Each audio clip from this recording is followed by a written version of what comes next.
Continuando con el desarrollo de la unidad 2, vamos a tocar el tema de criptografía, para lo cual para poder entender de mejor manera, es necesario conocer la definición de criptología, que es una disciplina científica que se dedica al estudio de la escritura secreta. En este sentido, la criptología tiene dos componentes. Uno, que es la criptografía, que es la disciplina referente a la construcción de sistemas de cifrado. También está el criptoanálisis, que es la disciplina referente al rompimiento de sistemas de cifrado. Entonces podemos decir que la criptología es la conjunción de la criptografía y el criptoanálisis. También podemos decir que la criptografía es una herramienta matemática que permite ofrecer protección contra muchas amenazas, ¿no?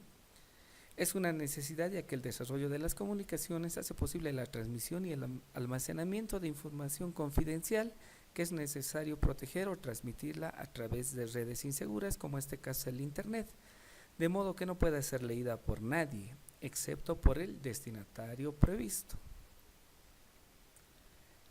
En este sentido, ¿cuál sería el objetivo de la criptografía? La criptografía nos ofrece el servicio de confidencialidad, con lo cual nosotros podemos mantener la información secreta respecto a quienes no están autorizados a conocerla. ¿Cómo nosotros implementamos lo que es la criptografía? Mediante el cifrado.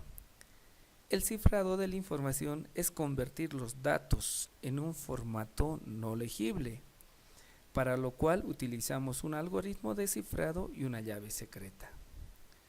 ¿Qué es un algoritmo criptográfico? No es más que una aplicación de herramientas matemáticas usadas en el proceso de cifrado y descifrado.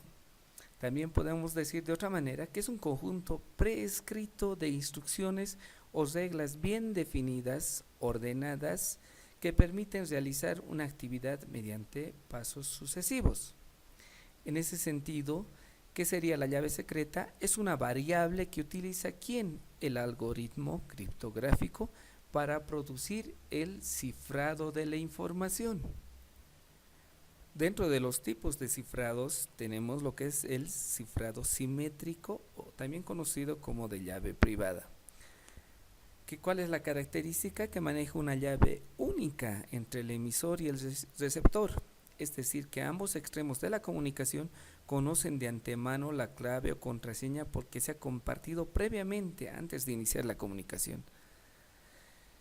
Una forma de transmitir esta contraseña o la llave privada, en este caso, podemos hacerlo por teléfono, un correo, hay diferentes formas. Entonces, este es el punto precisamente donde se encuentra su mayor vulnerabilidad de este tipo de cifrado. Como el canal transmite la clave en la misma forma como la recibe, es muy fácil interceptar el canal para interceptar la clave y dar con todos los componentes que se tiene. ¿Cuál es la principal ventaja que ofrece el cifrado simétrico? Es la rapidez con la que establece y entrega los mensajes. Sin embargo, su vulnerabilidad extrema la hace poco fiable y para nada recomendable si nuestro objetivo es proteger y hacer privada la información que compartimos, ¿no? Algunos de los algoritmos de cifrado simétricos son el DES, que es el Data Encryption Standard. Ha sido uno de los más utilizados en lo que es la historia de la criptografía. Fue desarrollado en los años 70 por IBM.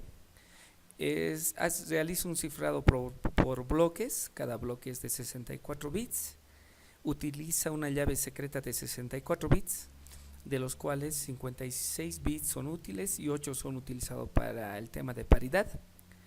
Posteriormente a este algoritmo se creó lo que es el triple DES, que es un algoritmo pensado en reforzar las vulnerabilidades que tenía DES. ¿Cómo funciona? Aplica 3 veces el método convencional de DES para obtener un cifrado final de cada mensaje. Es decir, se basa en aplicarlo 3 veces, por lo que resulta un poco más seguro, pero también tiene un inconveniente que nos provoca un mayor uso de procesamiento de la información, ¿no? También está lo que es el AES, Advanced Encryption Standard. Es uno de los algoritmos más seguros se basa en varias sustituciones, permutaciones y transformaciones lineales. Realiza un cifrado de 128 bits, 192 y 252. Es más rápido y seguro. Otro tipo de algoritmo de cifrado es el cifrado asimétrico. En este sentido, usa un par de claves para cada usuario, ¿no? Una clave pública que puede ser conocida por quien sea y una clave privada que el usuario debe mantener en secreto. En este caso, tenemos dos estaciones, ¿no?, que se quieren comunicar. En este caso vamos a denominar A al emisor y B al receptor. Se ha definido que va a haber una comunicación entre ellos y el tipo de cifrado que se va a implementar es asimétrico. Hasta ahí todo bien. ¿Cuál es el detalle que se requiere? Que cada estación debe tener una llave secreta y una llave pública. En este caso el emisor tiene una llave secreta A, una llave pública A. Por el otro lado, el receptor B también va a tener una llave secreta B y una llave pública B. En este caso, ¿qué es lo que se quiere hacer? La estación A va a enviar un mensaje a B. En aquí el emisor, ¿qué hace? ¿Qué requiere para hacer esta transmisión? Necesita conocer la clave o llave pública de B del receptor. ¿Qué hace entonces con eso? Agarrando la llave pública B y con el algoritmo, en este caso va a enviar el mensaje hola mundo, hace el cifrado de esa información. ¿Cómo ciframos esto? Con el algoritmo de cifrado y la llave pública de B. Una vez que está cifrado el archivo, llega al receptor. ¿Qué hace el receptor? Mediante su llave secreta B, hace el descifrado de la información para obtener el mensaje real. Entonces no nos olvidemos, ¿no?, que para realizar este tipo de cifrado asimétrico se necesita de dos llaves, una llave pública y una llave secreta. Cada emisor o cada receptor o cada componente en la transmisión necesita generar estas dos llaves. La llave pública se la va a utilizar para que alguien nos envíe información. En este caso el receptor B quiere que se le envíe información, entonces envía su llave pública B. Esa llave la puede conocer quien sea. Una vez que A tiene la llave pública de B, con esa llave va a ser el cifrado de información. Una vez que el dato llega hacia el receptor, con la llave secreta es que hace el descifrado de la información, ¿no? Dentro de esto tenemos algoritmos de cifrado asimétrico como es el RSA. Es un algoritmo de llave pública que fue creado en 1978 por Rivers, Shamir y Adleman, y es el sistema criptográfico asimétrico más conocido y usado. Se basa en el hecho matemático de la dificultad de factorizar números muy grandes. Con eso generamos dos claves, una clave pública y una clave privada.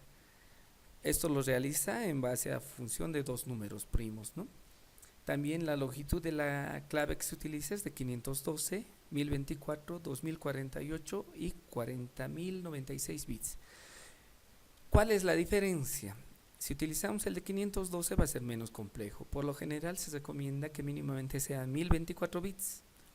Podemos utilizar de 2048 o 4096, que va a ser un algoritmo más seguro, más robusto, fuerte. Pero en desmedro, ¿qué se va a tener? Que nos va a requerir más procesamiento. Entonces va a ser un poco más lento, ¿no? También tenemos otro algoritmo de cifrado que es el Diffie-Hellman, que en sí no es un algoritmo asimétrico propiamente dicho, sino que se lo utiliza para generar una clave privada simétrica en ambos extremos de un canal de comunicación inseguro. Su seguridad radica en la dificultad de calcular logaritmos discretos de números grandes, ¿no? O también permite el uso de curvas elípticas. También podemos decir que es utilizado por varios protocolos, en este caso lo que es TLS, Transport Layer Secure, IPsec y también lo que es OpenVPN. Otro de los tipos de cifrado que tenemos es el cifrado híbrido. Este sistema es la unión de las ventajas de las dos anteriores, pero debemos partir del problema que ambos sistemas criptográficos tienen, ¿no? En el caso del simétrico es inseguro y el asimétrico es lento. ¿Por qué decimos que el simétrico es inseguro? Es inseguro por ver la forma en cómo se comunica la llave, o sea, cómo nosotros comunicamos al receptor cuál es la llave secreta que vamos a utilizar. En este caso, utilizamos ambas ventajas. Primero, para nosotros poder compartir una llave secreta, vamos a utilizar un cifrado asimétrico. ¿Qué quiere decir? Que entre el emisor A y en aquí lo que es el receptor B, vamos a establecer un canal de comunicación. Primero, para nosotros poder enviar la llave secreta, vamos a utilizar un cifrado asimétrico. ¿Qué quiere decir? Que esa llave lo vamos a enviar utilizando una llave pública. El receptor va a hacer un descifrado de la información con una llave secreta B. Una vez que ambas estaciones ya han compartido una llave secreta, se va a proceder a realizar la comunicación mediante un cifrado simétrico. ¿Cuál es la ventaja? Que cuando nosotros utilizamos un cifrado simétrico, la comunicación es rápida, no requiere uso de procesamiento de información. En este caso, no nos va a consumir recursos. Entonces, ¿qué hemos hecho? Utilizamos primero un cifrado asimétrico para enviar una llave secreta. Es la forma más segura de comunicar una información. Una vez que tenemos la llave secreta compartida, hacemos la comunicación mediante el cifrado simétrico, ¿no? Entonces, con esa forma podemos optimizar el tipo de cifrado utilizando ambas tecnologías, ¿no?, de los algoritmos que se tiene. Finalmente, vamos a hablar de lo que es el hashing. Es una función criptográfica también llamada, como se lo denomina hash, otros lo conocen como hashing. Es un algoritmo matemático que transforma cualquier bloque arbitrario de datos en una nueva serie de datos de caracteres con una longitud fija, independientemente de la longitud de los datos de entrada. El valor hash de salida siempre va a tener una longitud, ¿no? En este caso, estoy haciendo el hashing de esta palabra, en este caso mi nombre, Milton Barrientos, hago el hash utilizando un algoritmo MD5 y el resultado me da una longitud fija de caracteres. ¿Para qué se utiliza esto? En este caso, en el ejemplo que podemos ver, primero he realizado la función hash de Milton Barrientos. Posteriormente le he quitado la S, en este caso, en la imagen de abajo, ya solamente dice Milton Barriento. Entonces, si se fijan, la función de hash ha cambiado totalmente, ¿no? ¿Cuál es el objetivo? El objetivo es el de proporcionar el servicio de integridad. ¿Qué hacemos con esto? Con nosotros podemos asegurar que la información no ha sido modificada. ¿Qué tipos de algoritmos de hash tenemos? El MD5 es uno de los algoritmos de reducción criptográficos diseñados por el profesor Ronald Rives del Instituto Tecnológico de Massachusetts. MD5 es utilizado en el mundo del software para proporcionar la seguridad de que un archivo descargado de internet no haya sido alterado, ¿no? También tenemos lo que es el algoritmo SHA-1, que puede ser utilizado en una variedad de aplicaciones. ¿Cuál es la diferencia entre ambos? Que MD5 trabaja con 128 bits y Secure Hash trabaja con 160 bits, ¿no? Dentro de las aplicaciones que se tiene, por ejemplo, lo que es MD5 se lo utiliza, ¿no? Cuando nosotros queremos descargar un archivo de internet, un programa, nos dice que tiene una función de hash MD5 y nos va a dar un código. Entonces, con eso, ¿qué nos está garantizando? Ellos nos dicen, aquí está el programa, puedes descargar y este es su hash. Una vez que nosotros descargamos el programa, podemos sacarle esta función de hash y nos debería dar el mismo código que está en el código de la página donde hemos descargado, ¿no? Dentro de las aplicaciones que es Secure Hash, se los utiliza de diferentes maneras. Uno es en el tema de autenticación, también se lo utiliza en lo que es en el email, en la transferencia electrónica de fondos, distribución de software igual que MD5 y también en el de almacenamiento de datos. Más adelante podremos ver que la principal aplicación de una función hash criptográfica es utilizado en una firma digital, ¿no? Donde vamos a utilizar para hacer público esto sin revelar el documento a partir del cual se ha generado un archivo hash, ¿no? ¿Qué quiere decir eso? Que simplemente nosotros necesitamos el hash, no necesitamos ver el contenido. En el caso de los programas, vamos a generar nosotros el hash de un programa y nos va a dar un código alfanumérico. Entonces, con nosotros, ¿qué vamos a garantizar? Que el programa o el mensaje o el contenido de la información no haya sido alterado. Entonces, con esto concluimos esta unidad, lo que es relacionado al tema de criptografía, ¿no? Muchas gracias.